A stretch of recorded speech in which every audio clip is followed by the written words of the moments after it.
Hello, my name's Rob Gurney, and I'm a Life Governor of the Royal Humane Society, and I currently volunteer as the liaison officer for the charity. I've been involved with the organisation for several decades. Here is another story of great bravery, this time from 1801, which the Royal Humane Society recognised with 2 silver medals. To set the wider context, this was a year when the Kingdom of Great Britain and the Kingdom of Ireland merged to form the United Kingdom. Ranjit Singh was crowned as the Maharaja of the Sikh Empire, and Alexander I of Russia became the Tsar after the assassination of his father. And so on to this wonderful rescue that relates to a weak swimmer who risked his life twice to save lives. The note recording the bravery came from Captain Buller to Sir Edward Pellew. His Majesty's ship Achille off Rochford, September 15th. Sir, the conduct of 2 gentlemen of this ship has been so meritorious, and I consider myself under such infinite obligations to them for their exertions, that I conceive I should be very reprehensible, was I not to state the circumstances to you for your approbation, and to beg you will have the goodness to forward it to the Board of the Humane Society for their commendation, with any remarks you may think proper to honour it with. 3 days ago a man fell overboard who could not swim. Lieutenant Stewart, then at dinner, hearing the confusion such accidents occasion on deck, ran to the wardroom window, and, seeing the perilous situation the man was in, absolutely in the act of sinking, jumped overboard, with his boots and clothes on, brought the man up from under the water, and had the happiness to see that his exertions were the providential means of restoring life to a very valuable man. The night before last, a young gentleman fell overboard at 8 o'clock, it being very dark and tremendous sea, the ship going near 4 knots. Nothing, it seemed, was to intimidate this valuable officer, Lieutenant Stewart, from endeavouring to render service to any person in so distressing a situation.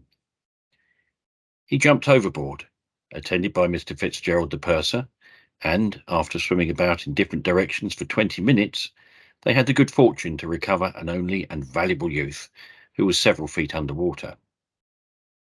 Lieutenant Stewart swims very indifferently, and I hope the time Mr. Fitzgerald was in the water may not do him material injury, as his health has been for some time past in a very precarious state.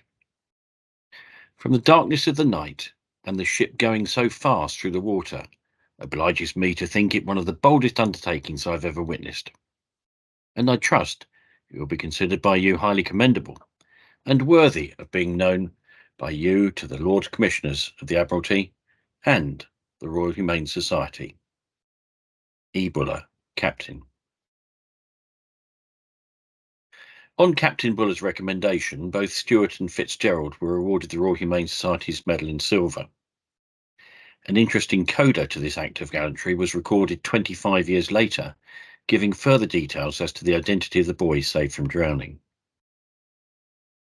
In September 1801, during a dark and stormy night off Rochefort, HMS Achille, then going between 6 and 7 knots, working off a lee shore under a press of sail, and about 9:30 at night, there was a cry of a man overboard.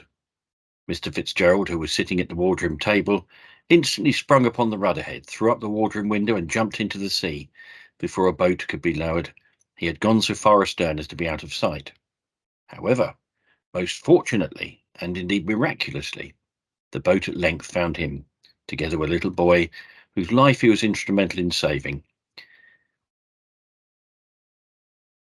and who, though apparently dead when brought on board, is now an officer, likely to prove an ornament to His Majesty's service.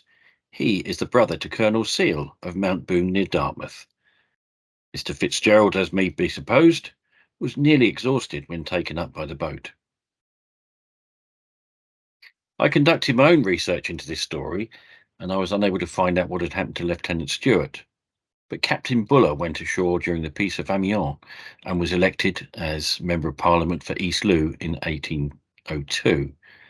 But with the outbreak of hostilities again in 1803, he was appointed to the 80-gun HMS Malta and employed in the blockade of the French and Spanish Atlantic ports. He continued with his naval career and was promoted to Vice Admiral on the 12th of August 1812. Sir Edward Buller died at his seat of Trenant Park in Doulourès, Cornwall, on the 15th of April 1824 at the age of 59. Rather interestingly, Mr. Fitzgerald's silver medal was sold at Noonan's auction house in Mayfair on the 2nd of March 2017. Thank you for listening to this story. It is just one of thousands. Please visit our website to read more about the work of the Society and support us where you can in our 250th year. Thank you very much.